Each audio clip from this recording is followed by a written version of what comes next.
នៃសង្គមក្រមមនុស្សរសត់តែជាធាតុអាក្រក់បំផុយស្អុយរលួយព្រោះខ្ពើមឆ្អាំខ្លាចញញើតនៃមនុស្សទាំងឡាយដោយដំលាមកមានតែក្លិនស្អុយអាសោចឆ្អេះឆ្អាបជាប្រភពនៃមេរោគជាវត្ថុធាតុដែលមនុស្សទាំងឡាយតែងជិះចេញឆ្ងាយមិនឲ្យតម្លៃឡើយយ៉ាងណាមិញ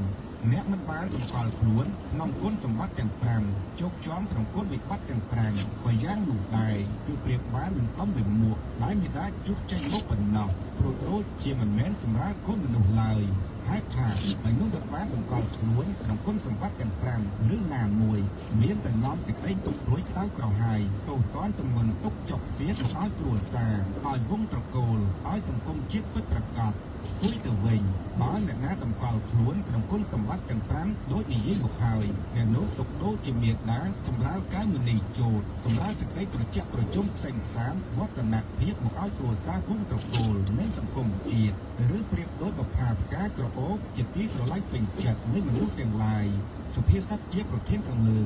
ដែលធ្វើអត្ថាធិប្បាយមកហើយអាចហុចផោតផ្ដល់គំនិតចំពោះអ្នកសិក្សាពិចារណាឲ្យស្គាល់យល់ដឹងភ្ញាក់កំណត់កើតគំនិតថា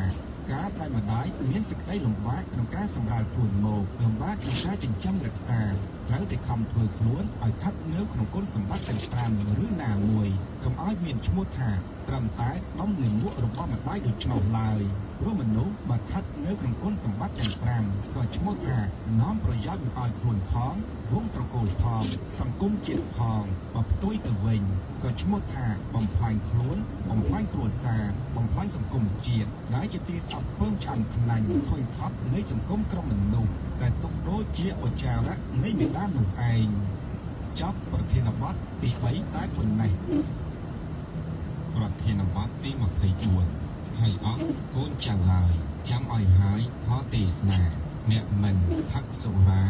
អ្នកនោះបានហានសូរហើយ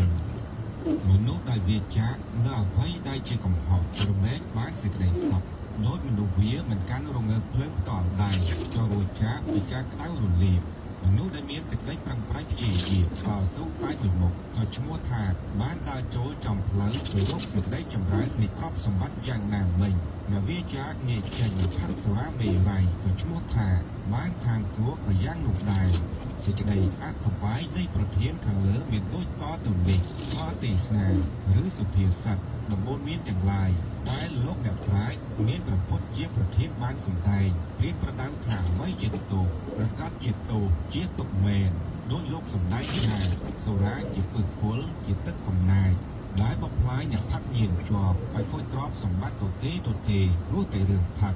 ឆ្អែតឆ្អន់ហើយទៅជាស្រវឹងកាលស្រវឹងហើយក៏បង្កបង្កើតចំនួនដោះពេងនឹងប្រពន្ធនិងអ្នកជិតខាងរករឿងវាយដំចំធាក់ចាក់កាប់សម្លាប់ឬឆ្លោះនឹងវត្ថុអត់វិញ្ញាណរួចវាយចានចង្ក្រានឆ្នាំងចាប់ចាំផ្ទះសម្បែងជាដើមការបំផាត់ជោគជាំប្រមេកដុតកម្ដៅអាការៈរាងកាយឲ្យក្តៅជ្រុលហួសធម្មតាបណ្ដាលទៅជារោគគាបជាធិផ្សេងមានរោគរលួយខូចក្រពះជាដើមដែលធ្វើអាយុជីវិតឲ្យខ្លីមនុស្សទូទៅច្រើននិទានអ្នកប្រមាថនោះថាជាមនុស្សថោកទាបមិនគួរសាច់គប់រាប់រោគជួនកាលពេលស្រវឹងរបូតរលូកសម្ពុតអាវអស់ពីរាងកាយដួលដេកពួតចង្អោបកណ្ដាលផ្លូវឆ្កែលឹកក្បាលលឹកមាត់ទៅជាមនុស្សអស់លះធ្វើគំនិតបញ្ញាឲ្យទៀបទុនអន់ខ្សោយថយចុះគិតអ្វីមិនធ្លុះធ្លាយក្នុងផ្លូវត្រូវឡើយដោយសង្ខេបនេះជាលទ្ធផលនៃការផឹកសូរាឈ្មោះថាដុតរោដល់រកខ្លួនឯងតែក្តៅក្រហាយបក់ក្រហោជានិច្ចឈ្មោះថាចោះនៅរត់ទាំងអស់ទុយទៅវិញបើគេវាចាក់មិនផឹកសូរារមែងមិនខូចប្រាប់ទៅទេសល់ប្រាក់យកប្រើការក្នុងផ្លូវប្រយោជន៍មែន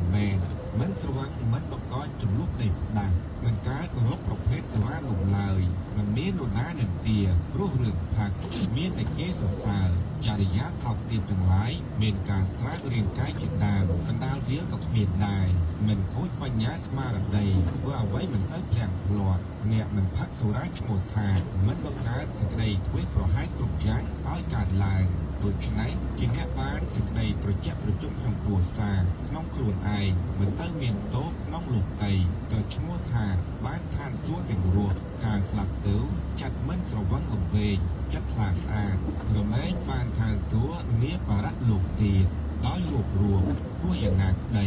អ្នកមិនផឹកសុរាឈ្មោះថាជាអ្នកមានផលវាសនាមួយក្នុងជីវិតប្រពន្ធដែលបានប្តីជាអ្នកមិនផឹកសុរាឬប្តីដែលបានប្រពន្ធជាអ្នកមិនផឹកសុរាឈ្មោះថាជាអ្នកមានសំណាងសាងឋានសួគ៌ឲ្យខ្លួនឯងឲ្យគ្រួសារឲ្យប្រទេសជាតិហេតុនេះយើងទាំងឡាយក៏បីប្រតិបត្តិតាមពន្លឺនៃអបពៈបុរសដែលបានប្រាប់យើងថាអ្នកមិនផឹកសុរាអ្នកនោះបានខាងសុហងចប់ប្រធានបទទី24តែប៉ុណ្ណេះ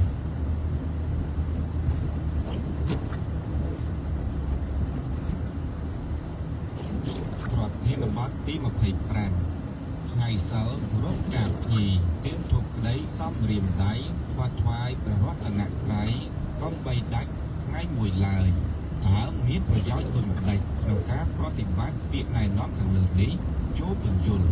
អ្វីដែលអាក្រក់ដូចកុចរិតអំពើអត់ប្រយោជន៍អែលនៃរាងកាយច្រើនតែកើតឡើងងាយណាស់តែសេចក្តីល្អវិញសូម្បីងាយខ្លាំងក៏ធ្វើមិនកើតហេតុនេះហើយអពៈបុរសទើបខំរំលឹកអនុជនឲ្យឆ្លៀតសាងសេចក្តីល្អច្រើនយ៉ាងច្រើនប្រការដើម្បីដកឃ្លាឲ្យឃ្លាតពីសេចក្តីអាក្រក់កុំឲ្យកើតឡើងចម្រើនពេកដោយសុភាសិតក្នុងច្បាប់ទូលមានខ្លួនខាងលើនេះក៏រាប់ថាជាដំបូន្មានល្អមួយដែលអธิบายដល់ទំនេះថ្ងៃសិលសំដៅយកថ្ងៃដែលក្នុងផ្លូវព្រះពុទ្ធសាសនាឲ្យឆ្លៀតសម្រាប់កិច្ចការខ្លាំងសម្រាប់សេចក្តីអាក្រក់ខ្លាំងងាកមកសាងបុណ្យកុសលមានរក្សាសិល5សិល8ឲ្យបានបរិសុទ្ធក្នុងមួយថ្ងៃនោះបើមិនដល់ថ្នាក់ធ្វើបុណ្យសំទានអ្វីធំទេយ៉ាងហោចណាស់ក៏រកការពីទៀនធូបយកទៅបូជាព្រះរតនត្រ័យគឺព្រះពុទ្ធព្រះធម៌ព្រះសង្ឃនៅផ្ទះខ្លួនក្តីនៅឯវត្តអារាមក្តីនៅប្រជេស្តីជាទីគោរពណាមួយក្តីហើយរំលឹកនឹកដល់គុណព្រះរតនត្រ័យទាំង3នេះព្រោះអ្វីទើបបព្វបុរសណែនាំឲ្យធ្វើយ៉ាងនេះព្រោះខ្មែរជាអ្នកកាន់ព្រះពុទ្ធសាសនាយកព្រះពុទ្ធព្រះធម៌ព្រះសង្ឃដែលហៅថាព្រះរតនត្រ័យជាទីគោរពបូជាប្រចាំចិត្តប្រចាំជាតិដូច្នេះត្រូវគោរពដោយការប្រតិបត្តិតាមខ្លះដោយបូជាគ្រឿងសក្ការៈទាំងឡាយមានទៀនធូបភ្ញីផ្កាជាដើមខ្លះដោយបន្ទន់បន្ទាបកាយថ្វាយបង្គំគោរពខ្លះតើការធ្វើយ៉ាងនេះបានប្រយោជន៍អ្វីបានប្រយោជន៍ដូចតទៅនេះសម្រាប់ធ្វើសេចក្តីល្អតាំងពីតិចតួចឡើងទៅឲ្យកាយចិត្តទន់ភ្លន់ទៅរកសេចក្តីល្អ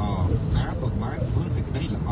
សូម្បីបន្តិចបន្តួចក៏ដោយក៏នាំឲ្យចិត្តរីករាយថ្លាសប្បាយមានសង្ឃឹមតែផ្ទុយពីអំពើអាក្រក់សូម្បីបន្តិចបន្តួចក៏នាំឲ្យចិត្តល្អក់ក្តៅក្រហាយទម្លាប់ធ្វើសេចក្តីគោរពបូជាដល់វត្ថុគឺបុគ្គលជាទីគោរពបូជាទូទៅដោយព្រះរតនត្រ័យមាតាបិតាគ្រូអាចារ្យព្រះមហាក្